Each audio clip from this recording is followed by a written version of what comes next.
കഴിഞ്ഞ ദിവസം ബി.ജെ.പിയുടെ ഒരു സ്ഥാനാർത്ഥി പർദ്ദ ധരിച്ചു വന്നൊരു മുസ്ലിം സ്ത്രീയുടെ പർദ്ദ ഉയർത്തി അവരുടെ മുഖം പരിശോധിക്കുന്നു, അല്ലെങ്കിൽ അയാളുടെ ID കാർഡ് മേടിച്ചിട്ട് ഇവർ തന്നെയാണോ എന്നൊക്കെ വെരിഫൈ ചെയ്യുന്നു. യഥാർത്ഥത്തിൽ സ്ഥാനാർത്ഥി അല്ല ചെയ്യേണ്ടത്, പോളിംഗ് ഉദ്യോഗസ്ഥരോടാണ് പറയേണ്ടത്. അവരാണ് ഐഡന്റിറ്റി നോക്കി വോട്ട് ചെയ്യിപ്പിക്കേണ്ടത്. നിങ്ങളുടെ കംപ്ലൈന്റ് ഉണ്ടെങ്കിൽ അവിടെ രജിസ്റ്റർ ചെയ്യുക. അതല്ലാതെ ഒരു സ്ഥാനാർത്ഥി വന്നിട്ട് ഇങ്ങനെ ചെക്ക് ചെയ്യാനുള്ള അവകാശമൊന്നും അവർക്ക് ആർക്കും ഇല്ല. പക്ഷേ ഈ വിഷയം കുറച്ചൊക്കെ ഗൗരവം നിറഞ്ഞൊരു വിഷയമാണ്. നമ്മളിപ്പോൾ ഒരു ബസ് സ്റ്റാൻഡിലൊക്കെ നിൽക്കുന്നു, ഒരാൾ ഫുള്ള് കവർ ചെയ്തിട്ട് നമ്മുടെ അടുത്ത് വന്നിരിക്കുന്നു. നമുക്ക് തന്നെ സംശയം തോന്നും, ഇത് സ്ത്രീയാണോ പുരുഷനാണോ, ഇവരുടെ ഐഡന്റിറ്റി നമുക്ക് മനസ്സിലാകുന്നില്ല. ഇവരടുത്ത് നിന്ന് ഒരു ക്രൈം ചെയ്യുന്നു, ഒരാളെ ഉപദ്രവിക്കുന്നു, അല്ലെന്നുണ്ടെങ്കിൽ പോക്കറ്റ് അടിക്കുന്നു. നമ്മൾ ഇവരുടെ മുഖം കാണുന്നുണ്ടോ? നമുക്കൊന്ന് കംപ്ലൈൻറ്റ് ചെയ്യാൻ പറ്റുമോ? ആരാണെന്ന് പോലും നമുക്ക് അറിയുന്നില്ല. നമ്മുടെ തൊട്ടടുത്ത് നിൽക്കുന്ന വ്യക്തിയെ നമുക്ക് മനസ്സിലാവുന്ന പോലും ഇല്ല. അവരുടെ ഒരു രേഖാചിത്രം വരയ്ക്കാൻ പോലീസുകാർ ചോദിക്കുന്നു, അവരുടെ മുഖം കണ്ടോ? നമ്മൾ കണ്ടിട്ടില്ല.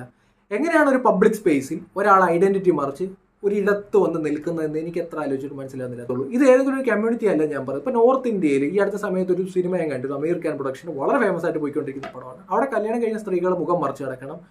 അതുമായി ബന്ധപ്പെട്ടൊരു കല്യാണം കഴിച്ച് വരാൻ നേരത്ത് വധുവിനെ മാറിപ്പോകുന്നൊരു പടമാണ് അത്. ആ പടം കാണുമ്പോൾ നോർത്ത് ഇന്ത്യയിലുള്ള ഒരു ട്രഡീഷൻ നമുക്ക് മനസ്സിലാവും, സ്ത്രീകൾ മുഖം മറച്ച് നടക്കുന്നത്. ഇപ്പോൾ എല്ലാ സ്ഥലത്തായാലും ഇരകളാക്കപ്പെടുന്ന സ്ത്രീകളാണ്. ഇവരുടെ മുഖം ആരും കാണുന്നത്. പുരുഷന്മാർക്ക് എങ്ങനെയും നടക്കാം, സ്ത്രീകൾ മുഖം മറച്ച് തന്നെ നടക്കണം. ഇതൊക്കെ ചോയ്സ് എന്നാ പറയും. ചോയ്സാണ് അടിച്ചേൽപ്പിച്ചത്, പിന്നെ ശീലമായതാണോ പോലും പലപ്പോഴും എനിക്ക് തോന്നിയിട്ടുണ്ട്. എല്ലാവർക്കും മനസ്സിലാവുന്ന രീതിയിൽ ഒരു എക്സാമ്പിൾ ഞാൻ പറയാം. നമ്മൾ എവിടെയെങ്കിലും ഒരു യാത്ര ചെയ്യുന്നു, വിജനമായ സ്ഥലമായിരിക്കും, അല്ലെങ്കിൽ പബ്ലിക്കായിട്ടുള്ള ആളുള്ള സ്ഥലമായിരിക്കും. തൊട്ടടുത്ത് ഒരു ഒമിനി വാൻ വന്ന് നിൽക്കുന്നു. നമുക്ക് അധോലോകമാണല്ലോ ഒമിനി വാൻ. ആ ഒമിനി വാൻ്റെ ഗ്ലാസ് മുഴുവൻ കവർ ചെയ്തിരിക്കുകയാണ് ബ്ലാക്കിൽ.